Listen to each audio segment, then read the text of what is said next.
शाम के ठीक 5 बजे हैं और 5 PM पर नए वीडियो के साथ हम हाजिर हैं। बिहार में बिना जातियों की राजनीति असंभव है। यही वजह है कि यहाँ चुनावों में उम्मीदवारी भी पार्टियां कास्ट देखकर ही देती है। कास्ट बेस्ड सेंसस को लेकर भी बिहार में पार्टी पॉलिटिक्स खूब हो रही है। बीजेपी को छोड़कर हर दल इसे कराने की मांग कर रही है। ऐसे में हाल ही में बिहार में 24 सीटों के लिए हुए MLC चुनाव में 5 जातियों का बोलबाला रहा।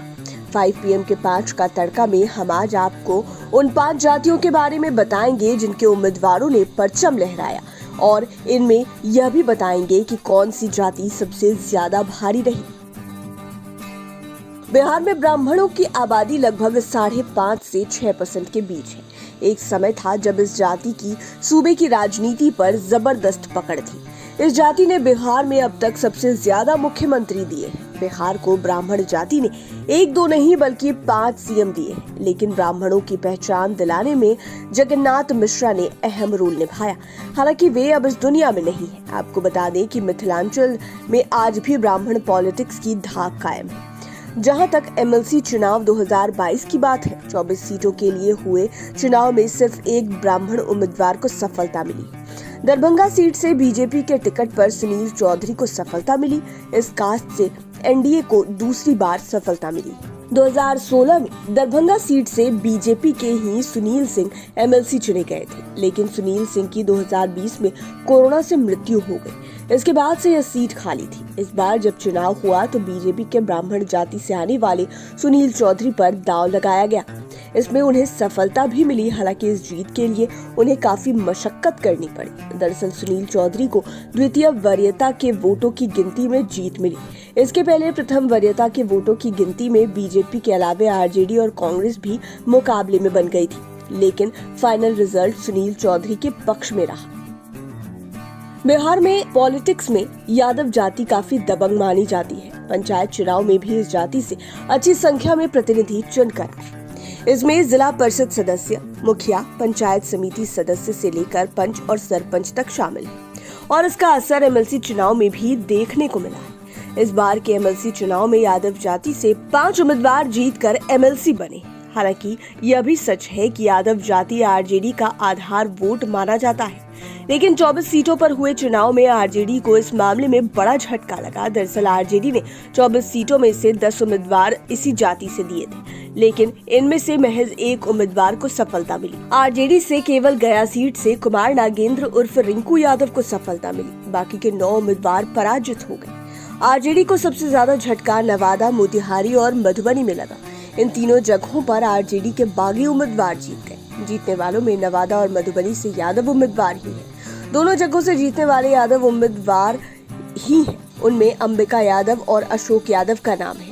बाकी नालंदा से JDU उम्मीदवार के रूप में रीना देवी और वैशाली से रालोसपा उम्मीदवार भूषण राय चुनाव जीते। ये दोनों भी यादव जाति से आते हैं। अब बात करते हैं राजपूत जाति की। बिहार में राजपूत जाति की आबादी भले ही कम है, लेकिन यह कास्ट पॉलिटिकली काफी एक्टिव है। इस बार के MLC चुनाव में राजपूत जाति से 6 उम्मीदवारों ने बाजी मारी थी। ये उम्मीदवार किसी एक दल के नहीं है, बल्कि सभी दलों के हैं। इनमें से एक निर्दलीय जीते हैं, जबकि एक उम्मीदवार ने RJD से बाजी मारी है। वहीं 2-2 उम्मीदवार बीजेपी और JDU से जीते हैं। दरअसल कहा भी जाता है कि सवर्ण वोटों पर बीजेपी की अधिक पकड़ है, लेकिन इनमें से राजपूत वोटर सभी दलों में बटे हुए हैं, और इसका प्रभाव रिजल्ट पर भी देखने को मिलता है। बीजेपी से औरंगाबाद से दिलीप सिंह और रोहतास से संतोष सिंह को सफलता मिली। JDU से राजपूत उम्मीदवारों में मुजफ्फरपुर से दिनेश सिंह और भागलपुर से विजय सिंह ने बाजी मारी। दिनेश सिंह ने तो रिकॉर्ड ही कायम कर लिया है। इन्होंने लगातार चौथी बार MLC बनने का रिकॉर्ड बनाया। इनके इलाके में जबरदस्त पकड़ है। 24 सीटों में सबसे पहला रिजल्ट इन्हीं का आया था। दूसरी ओर भागलपुर से जीते विजय सिंह पहली बार किसी सदन पहुंचे हैं। इसके पहले ये 3 बार विधानसभा चुनाव लड़े, लेकिन इन्हें सफलता नहीं मिली थी। बिहार में वैश्य की आबादी भी ठीक ठाक है, और यह आबादी भी चुनाव के समय अहम रोल निभाती है। इस बार 24 सीटों पर हुए चुनाव में वैश्य समुदाय से 6 उम्मीदवार चुनकर सामने आए, लेकिन वैश्य आबादी पर बीजेपी की अच्छी पकड़ मानी जाती है। इसका असर हर चुनाव में देखने को भी मिलता है, और इस बार के MLC चुनाव में भी देखा गया। जीते हुए 6 MLC में से 5 तो एनडीए के ही हैं। इनमें 3 बीजेपी के तो 2 जेडीयू के हैं। बीजेपी से जीतने वालों में समस्तीपुर से डॉक्टर तरुण कुमार, कटिहार से अशोक अग्रवाल और पूर्णिया से दिलीप जायसवाल शामिल हैं। इनमें कटिहार के अशोक अग्रवाल ने तो लगातार तीसरी बार जीत दर्ज कर हैट्रिक बनाई है। वह भी आरजेडी प्रत्याशी को 673 मतों से हराया। वहीं बीजेपी के डॉक्टर तरुण कुमार ने तो आरजेडी उम्मीदवार को 1521 मतों के बड़े अंतर से हराया। यहां से पहले तरुण के ही पिता हरिनारायण चौधरी एमएलसी थे। उनका निधन होने से सीट खाली थी। उस समय तरुण कांग्रेस में थे, लेकिन पिता के निधन के बाद बीजेपी में शामिल हो गए और इन्होंने अपने पिता की सीट बचा ली। खास बात की पूर्णिया के दिलीप जायसवाल ने तो हैट्रिक लगाते हुए सर्वाधिक वोटों के अंतर से चुनाव जीता। दिलीप जायसवाल की वैश्य समुदाय पर जबरदस्त पकड़ है। इन्होंने आरजेडी को 5342 वोटों से पराजित किया। दूसरी ओर सीतामढ़ी से जेडीयू की रेखा देवी पहली बार जीती है और वहां से पहली बार कोई महिला एमएलसी बनी है। रेखा देवी के पति डॉक्टर मनोज शहर के चर्चित शिशु रोग विशेषज्ञ हैं, जबकि ये खुद बिजनेस से जुड़ी है। इन्हें दवा का बिजनेस है। जेडीयू से वैश्य समुदाय से जीतने वाले दूसरे उम्मीदवार राधाचरण शाह है। हालांकि चुनाव के पहले इन्होंने आरजेडी से पाला बदलकर जेडीयू का हाथ थाम लिया था। इसके बाद भी इन्हें वोटरों का व्यापक समर्थन मिला। वैश्य समुदाय से जीतने वाले आरजेडी उम्मीदवार विनोद जायसवाल हैं। ये सिवान से जीते हैं और ये भी बिजनेस से जुड़े हुए हैं। अब बात करते हैं भूमिहार समाज की। आजादी के बाद से आकाश राजनीतिक रूप से काफी एक्टिव रहा है। आजादी के बाद बिहार को पहला सीएम भी इसी जाति से मिला था। इस जाति से बनने वाले सीएम श्री बाबू का पूरे देश में नाम है, लेकिन इस एमएलसी चुनाव में बिहार के सियासी गलियारे में एक नया समीकरण उभर कर सामने आया। उसका नाम दिया गया है भूमाय समीकरण, यानी कि आरजेडी ने मुस्लिम और यादवों के साथ अब भूमिहारों को भी अपने साथ जोड़ लिया है। इसका फायदा भी मिला। इस बार 6 भूमिहार उम्मीदवार चुनाव जीतकर एमएलसी बने।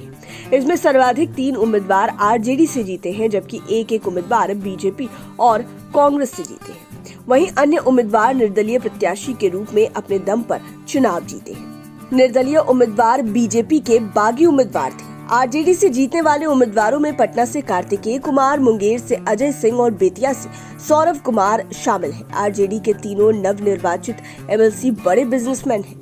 पटना से जीते आरजेडी के कार्तिकेय कुमार की बिहार के सियासी गलियारे में बड़ी जीत मानी जाती है, क्योंकि यहाँ से पूरे बिहार की पॉलिटिक्स डील होती है। महत्वपूर्ण इसलिए भी क्योंकि यह सीट थी कार्तिकेय कुमार की और मोकामा विधायक अनंत सिंह के ये काफी नजदीकी है और इसे अनंत सिंह की ही जीत मानी जाएगी। मुंगेर से जीते आरजेडी के अजय सिंह भी भूमिहार जाति से बड़े बिजनेसमैन हैं। इनकी जीत भी काफी महत्वपूर्ण है, क्योंकि मुंगेर से जेडीयू उम्मीदवार के लिए पार्टी के राष्ट्रीय अध्यक्ष ललन सिंह जमे हुए थे।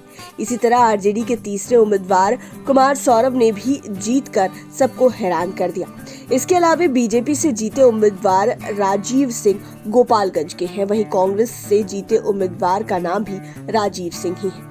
ये बेगूसराय खगड़िया सीट से जीते हैं। ये परबत्ता विधायक संजीव कुमार के भाई हैं। वहीं सारण से निर्दलीय उम्मीदवार के रूप में सच्चिदानंद राय जीते हैं। ये सबसे अमीर एमएलसी हैं और इन्हें जब बीजेपी ने टिकट नहीं दिया तो निर्दलीय उम्मीदवार के तौर पर मैदान पर उतर गए। अपनी ताकत पर इन्हें भरोसा था और इस कसौटी पर ये खरे उतरे।